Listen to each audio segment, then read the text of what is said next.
Hey, what's up, everybody? I want to thank our newest sponsor, The Perfect Gene. They sent us a couple of these, an order of these for everybody last week, and I've been rocking them. And I figured out there's a reason why some sponsors don't want to send you stuff, but these people did. And I've been rocking these jeans. I rocked them a few times this past week, and they're probably the best jeans I've ever worn in my life. I'm not saying that because they're paying us. I tried them out. They are legit. I used to hate wearing regular jeans because, like, they're just not comfortable, and we all need to admit it. So I went to sweatpants. I was rocking the stretch chinos, which they do have also.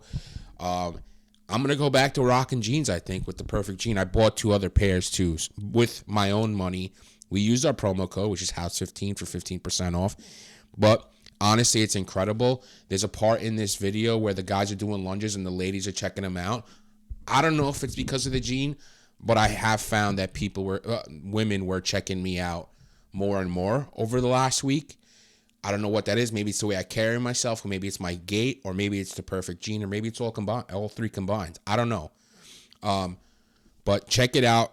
We really appreciate them sponsoring us. For a limited time, our listeners get 15% off their first order plus free shipping at theperfectgene.nyc, or you could Google The Perfect Gene and use the code HOUSE15. That's HOUSE15 for 15% off. That's 15% off for new customers at theperfectgene.nyc with promo code HOUSE15. After your purchase, they'll ask you where you heard about them. Please support our show and tell them we sent you. Your khakis and get the Perfect Gene. Guys, thank you for supporting this show, and thank you to Perfect Gene for helping us support the show as well. We couldn't do it without you guys. Thanks a lot. House 15, 15% off.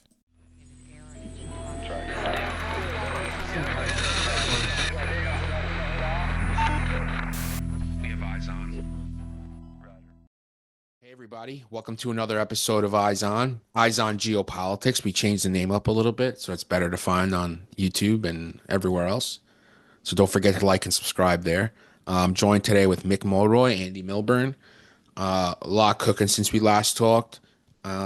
Big news this the end of last week was tariffs. All the tariffs that have been implemented on various countries. A 10% baseline tariff, and then if you were on the list, everyone had their own little. Everyone had a different number. A little bit about the percentage of how they got to the tariffs is kind of hilarious. It's almost like they just did it on a napkin in the Oval Office and said, let's do this way. I mean, I don't know that for sure, but that's what seems like.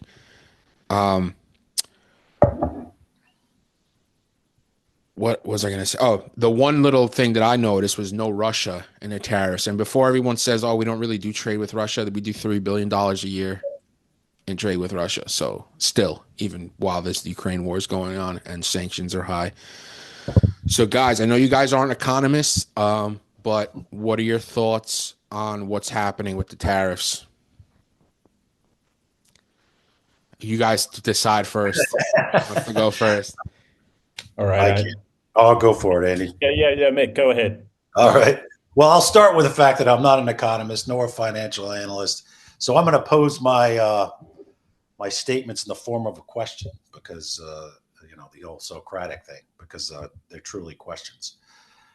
I guess I'd start with tariffs. Obviously, ultimately, are a tax on somebody, right? Whether it's the manufacturer that's coming in, the company that's does the importation, or the people that are purchasing it. So, or all the above. So it does seem to me that they could call it what it is which is the biggest potential tax increase on the American population since income tax started. So we can at least be honest about what this could be, and we'll find out. Like, this isn't one of those arguments that's going to go on in perpetuity. We're going to find out if all the cost of goods across the United States goes up, and if it does, that's the tariff tax, right? If it doesn't, then we'll know that too. So I think we start with that, and then the questions I'd have, if you look back in history, and I know everybody's watched that, the clip from Ferris Bueller. I mean, has this worked in the past, and how effective? Apparently that actually caused the Great Depression to get worse, the Smoot-Hawley Tariff Act, or whatever it was called. So I look at what's going to actually happen, and then it sets the stage of whether this is really going to have a massive impact, not just on the upper income, right? Because everybody buys stuff. So this is a tax now all the way down to the lowest income, including people who are on some kind of assistance, because then your assistance buys less. So it's a tax. And then the question for me is whether it's worth it. So the intent is to bring all these manufacturing jobs back to the United States. My question to the economists, not politicians, because I'd like to know somebody actually spent a lot of time looking at this, is that going to happen? If we on this podcast or audience were collectively looking at whether we're going to invest a couple $1 billion in building a car manufacturing plant in Tennessee, are we going to do that not knowing that within 3.5 years, this entire policy is going out the window? Because that's the danger of a president being able to do all this, whichever president it is. Because the next president can undo the entire thing, and then we've just wasted $1 billion potentially and halfway through a project that we're not going to complete. So that's the second, I guess, question I'd have. And then the third question is, aren't we automating right now? Isn't that the intent of manufacturers right now? Are we going to get to a point where it's not going to increase jobs because we're trying to get to a point where we have these robotic systems that create cars and phones and everything that's that it can? And if that's the case, I could still see some potential benefit of bringing that back to the United States, but it's not all about, the jobs that we lost back in the 80s. So I think I'd like to hear those questions answered by non-politicians who are not economists on either side of the aisle, and start being asked directly to the manufacturing CEOs, to the global economists. And then the last point I'd make is, this is one system that we're going to have to address, because if this is wrong, this could seriously damage, and we haven't even started talking about the stock market, seriously damage our standing in the world, our relationships around the world, our economy, which is actually exceptional. I think we're too hard on ourselves, trying to always play that it's not. Or do we need to make this more balanced, like our whole system's checks and balances, right? So if the president can tariff, the president can take off the tariffs. We could be dramatically going back and forth every 4 years. So that's what I got in the form of a question. Hopefully Andy can answer them all. Over to you. No such luck, Mick. Actually, I've got more questions than answers. But here's the little that I do understand. And of course, everyone who knows me knows that I'm far from being an economist. But here's the little that I understand, and here are the questions that I would ask. So, as far as the technicalities of trade, my understanding, because the rationale for this was to reduce the United States' trade deficit, that was kind of the leading rationale. And yet my understanding is that the trade deficit has nothing to do with tariffs imposed on US exports at all. It has to do with the fact that Americans generally choose to spend more than they invest, right? To include their government. That is what is creating the deficit, and tariffs won't affect that at all, except arguably perhaps leaving Americans with far less to invest or save, for that matter. I would be interested to hear someone's answer who does know about trade deficits and their connections with protectionist policies, to see how they are connected at all. Secondly, my very rudimentary understanding of economics and recent history is simply that, I mean, this is undeniable. The United States economy has been so strong that in the last 3 decades, it has far outstripped the G7. And even when Europe, in the last year was looking at entering a recession, certainly a significant slowdown, the U.S. economy was booming. So, in the words of the old phrase, if it ain't broke, why fix it? What are we fixing? Okay, so that's my second question. And the third, Mick, relating to, your historical references, it's very difficult, of course, to judge cause and effect. But the truth is, 100 years ago, when the United States, when most countries had the system of protectionism, high tariffs, the US was nowhere near the lead economically in the world. And the Great Depression coincided with some of the highest tariffs, the highest tariffs in the last 100 years occurred with in place immediately preceding the Great Depression. So whether or not you believe in cause and effect, that's an incredible coincidence, isn't it?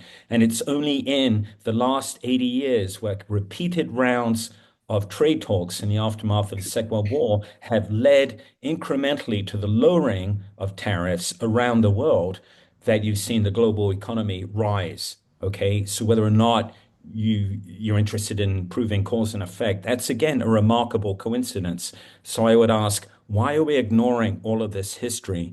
All right, even for the most basic understanding of economics and history that I have, those things seem pretty compelling arguments, and I haven't seen any counter arguments. And in fact, indeed, I think sadly, in the years ahead, we're going to show exactly how disastrous these policies are, unless indeed they are a very incomprehensible negotiating tactic. And if they are a negotiating tactic, what exactly are we asking for? Again, with the leading economy in the world, we're doing tremendously. The stock market, hey, I know not everything, the economy and the stock market shouldn't be conflated, but the stock market was at its highest, late last year. Unemployment was low. People generally were, by all measures, pleased with the way things are going. And I mean, look at how far the US economy has progressed in the last decade. And it was the quickest to recover in the Western world after the pandemic. So all of these things were going really well. Again, why change that? Yeah, also you look at inflation too, across the world compared to the US. Like, yeah, inflation was tough here, but it's nothing compared to EU, Turkey for another. Like, there's a lot of developed countries that have been hit hard with inflation since COVID. Um, this will obviously add to inflation, right? Because most of the stuff we get is not American made, and that's just a fact of globalization, market capitalism. Um, and the big hit on Friday was for the stock market was because China announced a 34% reciprocal tariff on the US goods. Um, so, Yeah, we're going to make China great again. I mean, yeah. this is absolutely playing into Xi's hands, and he predicted a few years ago that when the argument was always he was always confronted with the argument, hey, the U.S. is booming, the American way works, and all of this. He said, yes, you're going to see things turned upside down in the next few years, and sure enough, I think that's what we're seeing. Yes, China will be hurt in the near term. Who knows as much as the US economy that China will be hurt, but they're already redirecting the emphasis of their exports. And they've proven to be very flexible in any case. They've bypassed tariffs previously by going through Vietnam. Of course, that's going to be less effective now that Vietnam is subject to tariffs. But the Yeah. point is that they can direct trade. The Chinese government can direct the confluence of trade in a way that the United States cannot, and will recover, and we'll find a market throughout the world from all of those countries that we have now alienated, and not just a market for trade, but a market too for all those things for Chinese influence and you name it, and military exports, um, uh, allowing basing rights, extending the wait, what's the term I'm trying to remember? The cliche about their the China. Mick, help me out here. The rails and road and Are you railway. talking about Belt and Road Initiative? Yeah, Belt and Road? Yeah. I mean all of these things are going to flourish in the face Yeah. of This is good of for the this. Belt I and Road mean, Initiative. it's a gift. It's a gift to our adversaries. Yep. I mean, we're even hearing Japan and South Korea talking to China about, trade policy. Talk about realignment. Yeah, Yeah. we got to remember we are the biggest economy in the world, and I agree with Andy. If you look at the stats, and I just saw charts, I mean, we have really done well against our most, significant, not competitors, but I guess competitors. Like if you look at the EU, we have gone in 20 years from about equal to double the economy, and our base mean salary is the best in the world as far as I could see in those charts, unless the charts were inaccurate. So I mean, to your point, Andy, what is it we're fixing, and then is this going to fix it? Or is this going to essentially alienate the? Because this has all happened at the same time. We're talking about making Canada a 51st state and taking over, territory of a NATO ally. It's not just trade. It's also, and then questioning the value of NATO. And we're going to reorder the world. And right now, the world is in our favor. Is, I guess, the question I would have. So why would we do that? And we could get all the negatives, right? Because we did this, and not on the positives, because it's then gone and flips back the other direction in 3.5 years. Because if a Democrat's elected, they're probably not going to continue on this isolationist policy. And inside the Republican Party, it's traditionally been free trade since the end of World War II. Yeah. So if anybody that gets elected is from the traditional side of the Republican Party, which is most of the senators, right? They could go back to the Reagan approach, which is more free trade than the Democrats. So, and it seems like the only way this would be effective is if it's long term, and we just don't have the capacity to do long term things. So it makes no sense whatsoever. Also, fun fact that I read this week was during the Great Depression, 10% of households had stocks. Today, it's 72% of households have some money or a lot of money in the stock market. So, to couple on top of the fact that things are going to get more expensive if these tariffs are sticking around, people are getting smoked in their 401k and their investment accounts and stuff like that, their retirement. Like, yeah. It's mind-boggling. And this idea it's only for wealthy people is totally not true. Right. I mean, we're even basing our military, I mean, correct me if I'm wrong, Andy, I've been retired for a while, but we're even basing a lot of our service members, retirement on the stock market, aren't we? Isn't that what the TSP is? Isn't that invested in the stock market? So we're talking all the way down to the lowest level of soldier is invested in the stock market, and that's intentional by the government. So we do have a responsibility to make sure that we don't do anything to significantly disrupt the stock market, in my opinion. So remember Reaganomics, taking us out of stagflation in the 70s. I mean, Reaganomics was based on, it was called at the time neoliberalism, right? Which was about reducing tariffs and trade barriers. I mean, it's extraordinary. It is. Anyway, a lot of questions. And we're going to find out the answers. Yeah. I think. Hopefully, our informed listenership will be able to chime in comments on this. Yeah, the economists are going to chime in the comments. Good. Can't wait. Let's put those to the top. But seriously, it gets back to what I've gone on about before, is sadly that I can't, I wasn't brought up in the American education system, so I'm not. Thank God. Oh yeah, I'm not. No, I mean, I'm not qualified Joking. to talk about it. I mean, but it does seem to me that there is just an incredible blindness towards history, geography too, by the way, but especially history. Even recent history, and it seems as though this ignorance has risen to right to the top, which is certainly concerning. I don't know how you address that. But that whole cliche about those who don't understand history are condemned to repeat it seems Andy, to be. I'll give you a nice anecdote. When I used to do podcasts that were more comedic focused, I used to have my buddies on, and I used to give them the citizenship test, just the questions from the citizenship test. Oh, that's tough. Are they though? I mean, they're not tough at all. And they would fucking fail. And it was hilarious at the time, but it speaks to a broader thing of like what's wrong with our educational system. I read another thing where like majority of kids are functionally illiterate, where like they can read obviously, but they like their understanding is by far like way less than what he was, 50 years ago Sure. or something like Oh that, yeah. It's and like it's for scary. Yeah. Yeah, I think I mean, and add to that, so yeah, absolutely, the advent of the internet and then the phones are the big thing that I think have steered people away from books. And so now you remember Mark Twain, you don't remember him, but Mark Mark Twain said something along the lines of, being illiterate is sad, but sadder even than that is being literate but choosing not to read. And I think that encompasses, a lot of people, sadly, in this country. Well, they read what they want to read, and and it's certainly not history. No, no, I don't think history's winning any. So They're in not the top mean of the charts.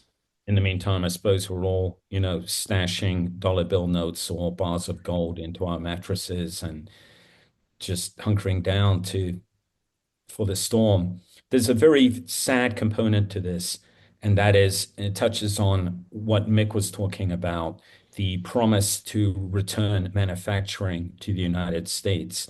And there's so many things that are convoluted with that statement. We are no longer a manufacturing-based industry I mean, a country, for good reason. We've evolved beyond that, and we have the best of both worlds.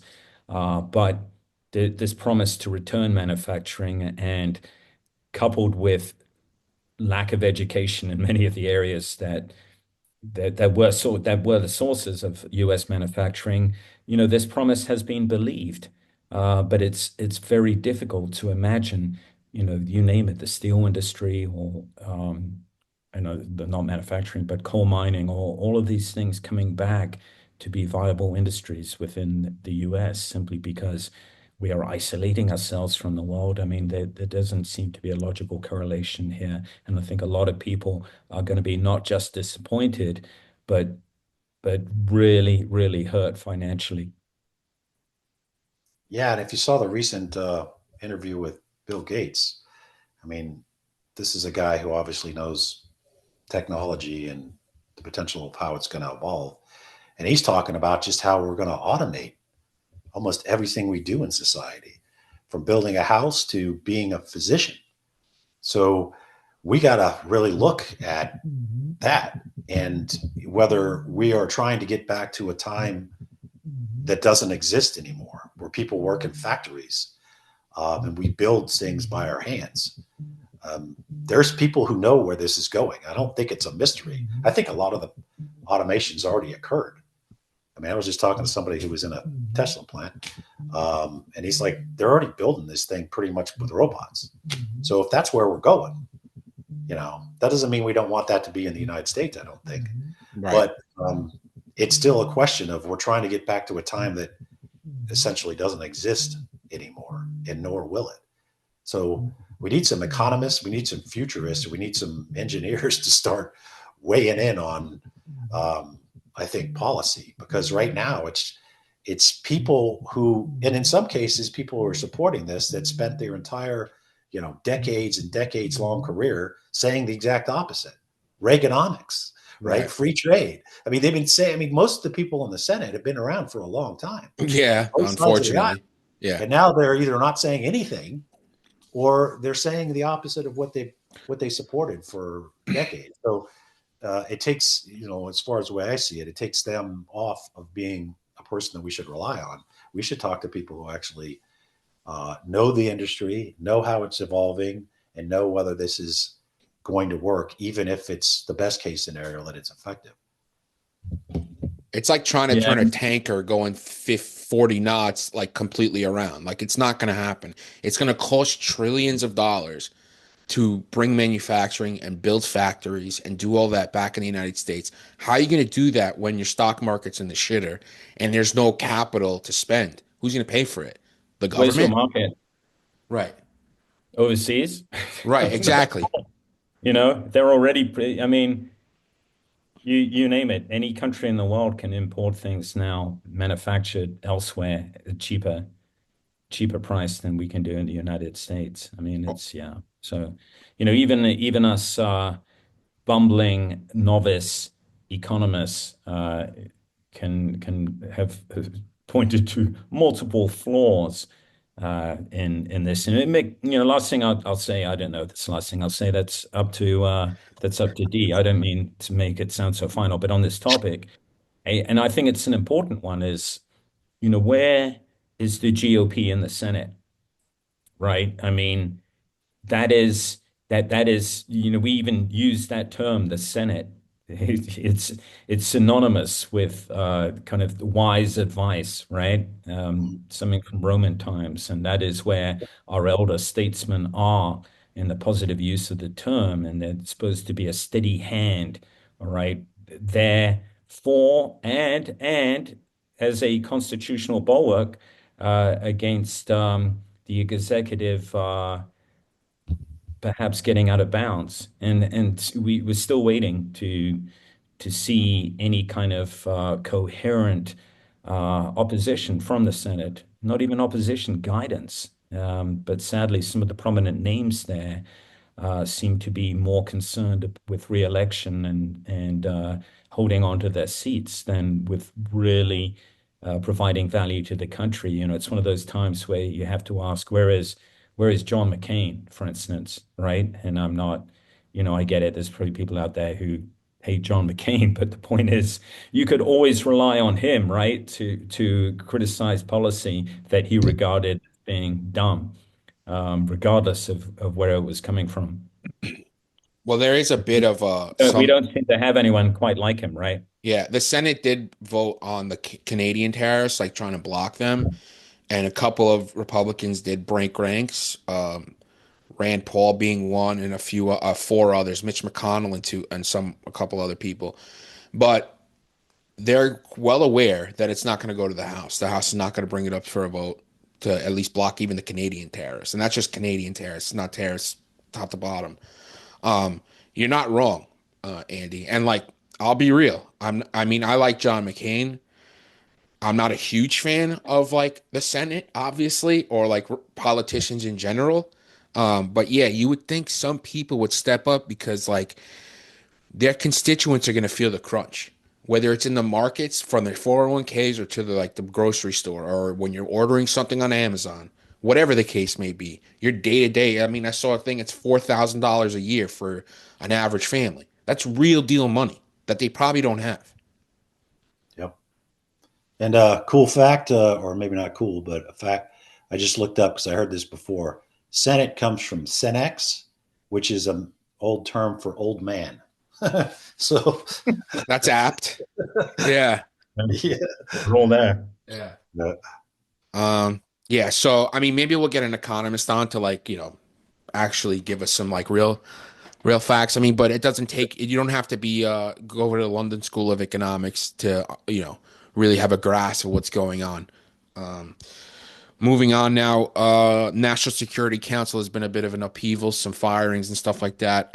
National Security Agency Director General Timothy Haw got the boot. He was one of the holdovers from the Biden administration. Everybody generally said he was a rock solid guy. He used to run Cyber Command as well for the military.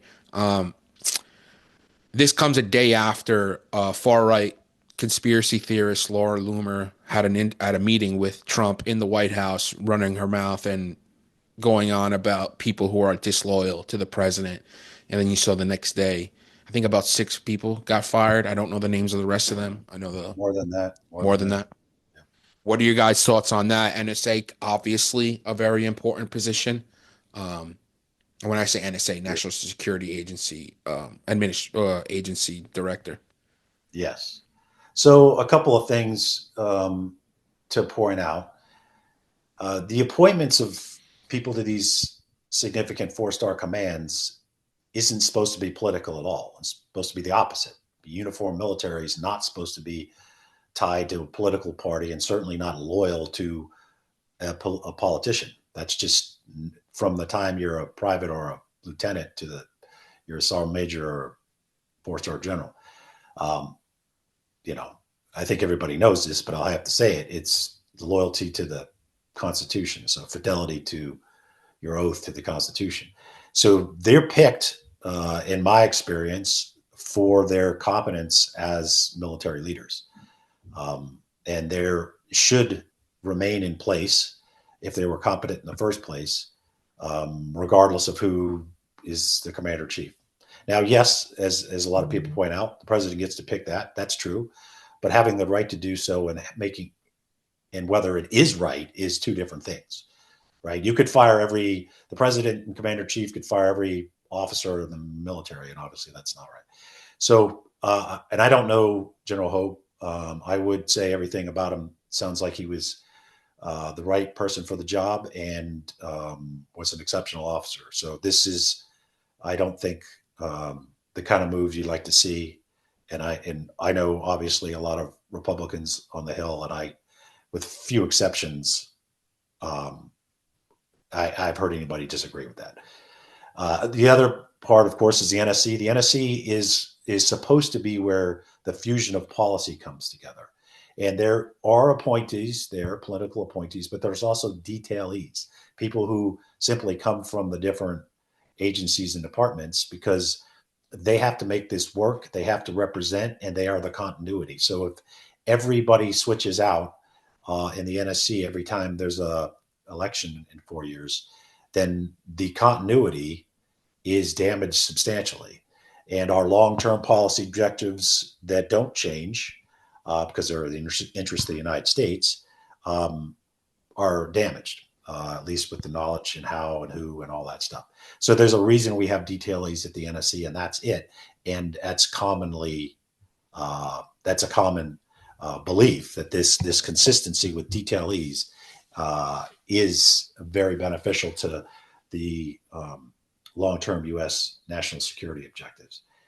So that's to set it up. This person, I didn't know much about her. I was surprised by what people claimed that she had claimed herself. So to the best, I looked it up. It does appear that she said pretty blatant supremacist stuff at a white supremacist rally, and that she said very anti-Islamic statements, and that she denied, or she has the theory that the U.S. carried out 9/11 against ourselves, right? Which is not only wholly nonsensical, illogical, it should be offensive to any American that somebody would propose that our government, elected by our people, attacked ourselves and then lost thousands of service men and women and others in the fights that came from it, and up to $1 trillion. It's You hard seem to to be believe. very confused. I just want to say very quickly, because that is the argument you used to hear from Al Qaeda. So Yeah, yeah. Who simultaneously took credit for it and then said we did it on the inside. It was, yeah. yes. So it's hard to believe that person is then having a significant influence over what has been traditionally non-political positions, right? Not loyal to who, right? And the NSC, people that were picked by the NSC or the National Security Advisor.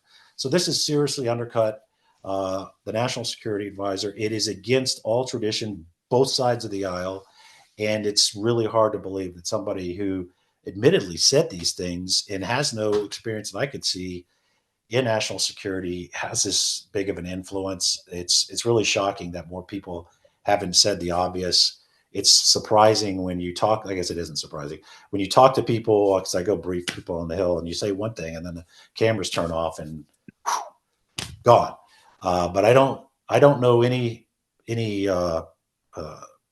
senior elected official that thinks that the U.S. military should be tied to a political person, but on the basis of loyalty.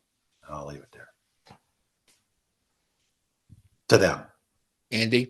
Constitution. Yeah, I've got very little to add to that very articulate defense of national security apparatus should be free, held above politics. And I would it really confuses me when I hear people try to argue otherwise, that it's okay to for the military or the national, again, NSA agency to have a political bias, or to allow political bias to sway decisions to hire or fire people. I mean, I think it goes should go without saying that if you're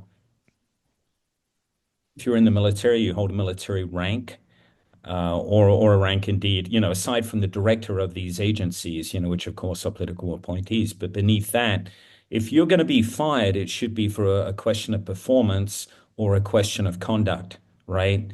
Not because someone has said something about your political views. I mean, think about it. That just conjures up the worst images of the Soviet Union.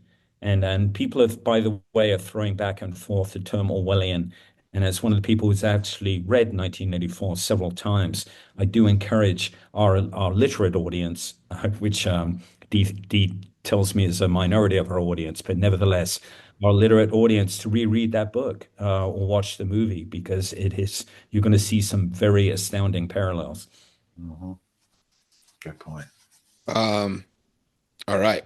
Yeah. Well said. Moving on. Houthi, the campaign, I don't know if you want to call it that, against the Houthis is continuing since March 15th. It's been about 3 weeks. Couple of MQ-9s since it began have been shot down. I have a couple questions. Has this slowed down the Houthis at all? Well, it's difficult to say, Dee, because the Houthis have actually been fairly quiet since January. Remember when the ceasefire was agreed to in Gaza? Remember they were connecting their piracy attacks on ships with what was happening in Gaza, even though the majority, nearly all of the ships they hit had nothing to do with Israel. Actually, none of them did. One of them had an Israeli officer on board. But since January, they've been relatively quiet. The current strikes started in March. I do want to preface this by saying that this is kind of the fourth group of strikes. The Saudis were pounding the Houthis for since 2015. The Israelis have had their shot. I'm not saying this is in chronological order. There's been overlap. Under the Biden administration in 2024, there were a series of strikes, largely ineffectual, it's fair to say, because they were few and far between. And now we have, since March the 15th, this set of strikes. It's difficult at this stage to judge their effectiveness. The Pentagon said very little about what the targets were. But it is clear that they've gone after some of the old targets, military Yeah, I mean, if you sites. just you're on a group signal chat, you can find out where the targets Yeah, are. exactly. Yeah. Sorry, go So ahead. it's clear. It's clear some of the targets are old targets, military sites we've hit before, radar stations, missile storage depots. They've mostly been. There's a lot of the bombings focused in the northern governorate, Sadr, and but there's also, they've been going after mid-level Houthi commanders, and there's I forget his name, but there's kind of a Yemeni analyst in one of the think tanks in Washington, Mohammed al-Basha or something. He estimates anyway that 19 officers, Houthi officers, if I didn't know if there was such a thing, but 19 Houthi officers have been killed from around mid ranking, at the rank of major or above. My point is this though, bombing alone, we just never really learn this lesson, do we? I mean, the air power theorists again and again confound us, but bombing alone achieves little, and it's going to achieve little, especially against the Yemenis, for all the reasons we talked about on this program, which have to do with terrain, which have to do with just the way the Houthis are structured, and it has to do also with the ready resupply of fresh materials from Iran. Now, we are putting pressure on Iran, which is good. I would argue too, though, you do need a combined effort on the ground. I'm not suggesting for a moment we send U.S. troops in. I don't think the government would do that either.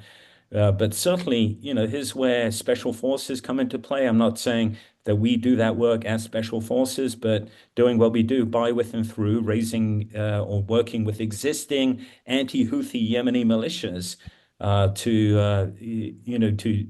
to follow up on the ground and not just conduct BDA, but go after objectives and targets, and most of all, the flow of lethal aid that is, resupplying the Houthis. Unless we do that, unless it's a comprehensive strategy, imagine that word, then bombing alone is going to accomplish little. And I don't think you're going to see companies, merchant marine companies around the world having a great deal of confidence with transiting the Red Sea just based on the strikes that have been conducted, because all it takes is one or two missiles to be fired for any one of these companies to suffer catastrophic loss. And I would be amazed if we had prevented that capability with the last round of bombing. Yeah, so a lot there. I agree with you, Andy. I'd say a few things. So, last administration, I mean, they obviously had an effort. I don't think it was substantial enough. So I concur with the escalation. I do also concur that we need to start hitting the decision makers, because you can kill foot soldiers to the end of time, and it's not very effective. I'd also agree that it's largely air campaigns just don't get to the place that we intend most of the time. So we have a very effective, especially honed over the last 20 years, ability to do irregular warfare in the form of, as Andy said, by, with, and through, and partner forces, right? So we have done that in Yemen. I have done that in Yemen. So it is something that we're very familiar with. Hopefully there's some guys left that are familiar specifically with Yemen and partner force operations, but we could do this. We could actually combine our substantial air effort with working with, in their own interest, right, elements on the ground that could challenge the Houthis' position, both in Yemen and their ability to keep carrying out these, which are clearly terrorist attacks, right? You're attacking civilian commercial vessels unarmed, and it affects the whole world economy. So I think we should look at that. So I applaud for the increase, but I think there's going to have to be more done to make it, fully effective. But just us showing up could turn the tides. I read a long time ago, there's a depiction of the Spartans in Sicily, if you remember, back during the Peloponnese war. They had a lot of partner forces out there too. Just the Spartans showing up, they only had the ability to send 6, and they showed up with the Sicilians on top of the ridgeline, and it changed the tide of the battle, even though obviously those 6 weren't going to add much. But when they saw the Spartans up there, the morale even switched from the Athenians, who were there to try to take over that area. So I agree. We should look at partner force operations. Easier said than done, but could be effective in combination with this substantial military expenditure too of resources, because they're going to have to ask for an increase, because this is really working at the cyclic rate. And of course, all of this is set up for what I think we're talking about next, which is what influence would this have on Iran? I'd say the last point on Yemen is, it does appear that a lot of our IRGC Quds Force kind of counterparts are leaving Yemen right now. So they're concerned about just what's going to happen on the ground there. And I think that might be in part not trying to poke the bear that's the United States, but also because they're concerned that this could keep escalating and they could lose yet another significant proxy force. Yeah, and Mick hit it on the head. We are talking about Iran next and the nuclear negotiations. Just came out from Reuters literally 30 minutes ago that let me find it. Iran wants indirect talks with the U.S. and warns regional countries over strikes against it, where I'm assuming we have bases, whether it's in Turkey and other areas. Obviously, Bahrain, yep, right, for sure.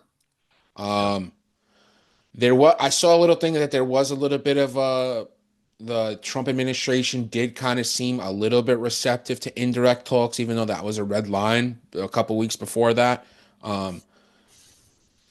That's where we're at. What are you guys tracking with that? So the issue with indirect talks is they're slow, right?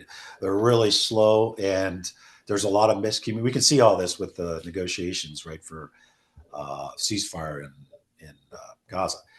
And we have also used the Omanis. They tend to be very effective when it comes to being the go-between, usually in passing messages. This complex negotiation, I can't see working to get to a new GEOPOA or new nuclear agreement that also includes proxy forces. Super complicated, very detailed. You have to bring in experts. Not sure how this could work entirely through an intermediary. So I think the Trump administration is right. Is to be effective, this needs to be face-to-face. And if they don't want to do that, it's probably going to look to many as if they're just delaying this. So this is going to be then a question of, do they go toward a nuclear weapon? If they do, I think the U.S. has at least made it clear that we're willing to take the military steps to mitigate that from becoming a reality, which is a substantial increase in escalation, and it would be pretty destabilizing in the region, especially depending on what Iran does in retaliation, which could be things like mine the Straits of Hormuz, which would seriously disrupt the flow of global trade, including energy, and take months to work out. We would have to do it. We're the only country in the world that can demine something like that.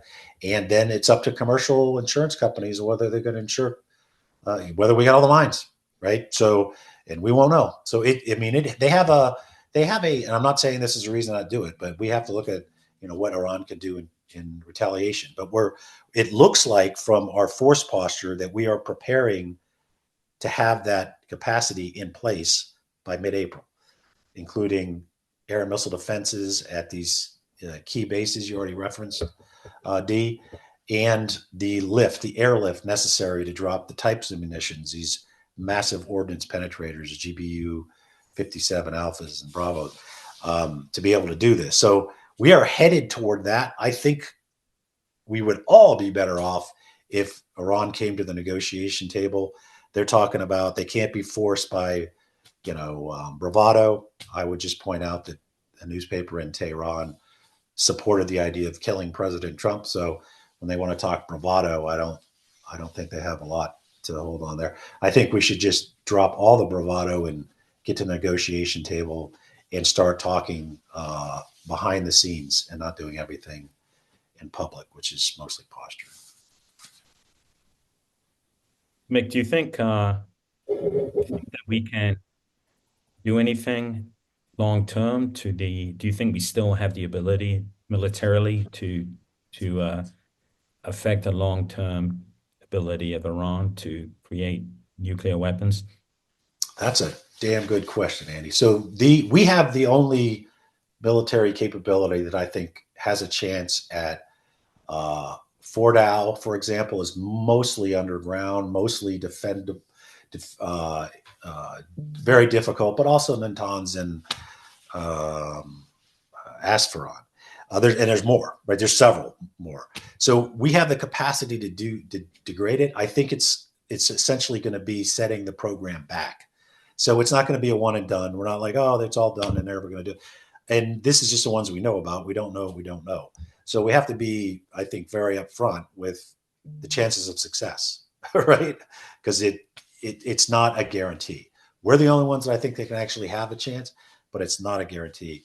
And then the big issue out there is, what if they just acquire it from somewhere else, right? And obviously Russia has it, North Korea has it. They have the know-how to do it. Could they purchase it? That would be a big step on those willing to sell them this capability. But if it is a big if, there's no one pull the trigger and this is done. This could be pull the trigger and we've set it back for another 4 months. We're going to have to do it again. So the best case for us is to get a negotiated, verifiable agreement, right? So we know that they're not going toward a nuclear weapon. Why?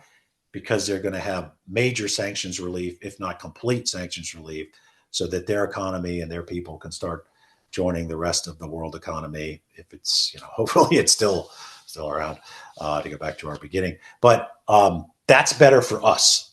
If not, we're going to have to continuously have direct military action against a country to keep them from getting that, and they will have the ability to respond. It could have. I'm not against. I think if you say it's unacceptable, you have to be willing to use the military option. So I'm not against this, but I'm also not going to paint a Pollyanna position like we're going to wake up. The B2s are going to do their things, and all this is over. It's not over. It's just started once that happens. Nice. And I think we definitely need to like at least talk about the Israel's whole play on this. I mean, they're itching for it. They want it to happen as soon as possible. I don't think Israel really gives a shit about an agreement or not. I think the quicker they do it, the happier they'll be. Frankly, at least that's my opinion. Bibi Netanyahu's going, I believe, to Washington this week to meet with Trump. I think that's about tariffs, but who knows? I mean, it could be about tariffs and also because Israel got hit with 17%. I think it also could be, maybe finalizing or figuring out what to do next with Iran's nuclear program. And if it does, Charles Lister, your colleague from the Middle East Institute, last week said that he spoke to somebody in the Pentagon where, at most it's probably going to knock them back 3 months. Iran, if we hit them, even with our big boy bunker busters. What does that do? Like, if we do hit them, I mean, we have to just be like, we're going to hit you again and again and again until you come to this negotiation table. I don't know. It's like a self-licking ice cream cone. You got to have carrots and sticks. You got to have both. You got to be willing to use them. But it's also there's no clear answer here. We don't control, what the enemy, in this case Iran, decides to do in retaliation, or whether they view regime security so far above the good will of their people or the good outcome of their people that they really don't care about sanctions relief. Because it's funny, like no matter how much you sanction, the regime always ends up, driving the fancy cars and drinking, Johnny Walker Blue, right? Mm-hmm. They always end up rich, no matter what. So anyway, this is a big step, but I think we got to be ready to do it. We just have to understand that it's not the answer to all. And sanctions, first of all, much of the sting has been taken out of sanctions. Iran has found ways around them. And of course, with China and Russia as major allies, Iran has a sizable market or access to markets. So, our ability to impose pain on Iran through sanctions is not the same as it was, say, 10 years ago. And by the way, now compared to the rest of the world, we pretty much sanction the whole world now. So Iran might be better off than most. I mean, I'm only half joking there. Yes, Iran's had a really bad year. Iran's been denuded of its IADS, its integrated air defense system. It lost its president. It's suffering internal dissensions. Its economy is in the shitter. But on the other hand, it is, it's creating enough enhanced uranium to make 2 bombs per year. So in that sense, time is on its side by delaying. And of course, it knows, and the lesson of North Korea is that if you join that nuclear club, you get treated totally differently. Yep. Very true. It's the ultimate regime security, is it not? It is. Yeah. Do you want to be North Korea or do you want to be Libya, and right. Gaddafi, who's, drugged and killed in a ditch? He knowingly gave up his nuclear weapons ambitions. So as did Ukraine. Yeah, as did Ukraine. That's a good point, Andy. Another example of the fork in the road in which one a country could take. So we have to be ready, and it's going to trigger a nuclear arms race, obviously. Yeah, I was going to say like a Shia bomb is going to trigger a Sunni bomb in Saudi Arabia, right? Oh, yeah. Saudi Arabia can have that probably done in a year. Sure, you can pay for it. They can pay for it. Absolutely. And maybe that's the move. Is that the move to like mutually assured destruction on both sides? We don't want that to happen. We don't obviously, but it worked during the Cold War. That's a discussion for another day. Yep. But yeah, it worked in the Cold War in a it was a bipolar, that's the wrong term to use, but the world was divided down two lines, right? And both sides, you could rely on both sides to some extent to make rational decisions based on rational assessments of self-preservation. That is why it worked. I'm not sure you can rely on the same calculus in today's world. All right. Last bit of news about Fogbow. Yeah. Mick, you want to announce Yeah, I that? appreciate you guys let me say this. So obviously there's a lot of issue around the world with foreign aid. We're increasing our activities. If you don't know what I'm talking about, Fogbow does a humanitarian enablement around the world. Our model is, for the most part, veterans, but also diplomats, intelligence folks, and people, of course, who did a lot of work with NGOs, charities. So we're looking at potential expansion pretty substantially because of the vacuum that's out there. For the folks that have those backgrounds, would love for you guys to send me your resume. If you're interested, you can just go to Fogbow, the website, and go through there. Just put my name, Mick, if you wouldn't mind. So they'll kick it over to me and I'll review it. I'd also point out that our new advisor, our most senior advisor on our board, is David Beasley, former governor of South Carolina, more importantly, the former director of the World Food Program. And he was the director when they were nominated and received the Nobel Peace Prize. So we're super lucky to have him. We're moving out as fast as we can to get to cover down on all these areas around the world. But ultimately, we need more people. So please, if you're interested in that kind of work, again, we're primarily veterans, but we really need people who spend a lot of time in austere environments, to include conflict zones, that want to help get critical food aid, medical aid to the people in need. So thanks for letting me put that. Of course. Yeah, and the link for that is in the description for Fogbow, always in the description. So check it out, both in the video description and the show notes. So hit that link if you want to shoot over your resume to Mick's organization. I mean, I'm assuming there's probably a lot of aid workers out there who are experienced, who are out of a job now, right? Yes, so like 14,000 at USAID. So check them out, Fogbow. They do great work. Andy Reginald Milburn, to be exact. When the Tempest Gathers, an incredible book. You could check out all of his publications, his Substack, his Twitter, his LinkedIn. Everything is in the description as well. Jason Lyons, too. Do us a favor. If you like this show and you want to get it ad-free, both this show and the Team House, so 2 shows for the price of 1, go to our Patreon, patreon.com/the Team House. Any and all the information that I just said is in the description or the show notes. Check them out there. As always, guys, this is great. I really appreciate it. Have a great rest. Hey guys, it's Jack. I just want to talk to you for a moment about how you can support the show if you've been watching it, enjoying it, but you'd like to get a little bit more involved and help us continue to do this. You can check out our Patreon. It is patreon.com/theteamhouse. And for $5 a month, you can get access to all of these episodes of the Team House ad-free. The same goes with our affiliated podcast, Eyes On, with Andy Milburn, Jason Lyons, Mick Mulroy. That one, you will also get all of those episodes ad-free. And you support the channel and the show, and we really appreciate it. The Patreon members are literally what has helped this company, this small business survive, especially during our early years. And you are what continues to help this thing going, even as we navigate the turbulent world of YouTube advertising. So we really appreciate all of you guys. There's going to be a link down in the description to that Patreon page, and there is also going to be a link to our new merch shop.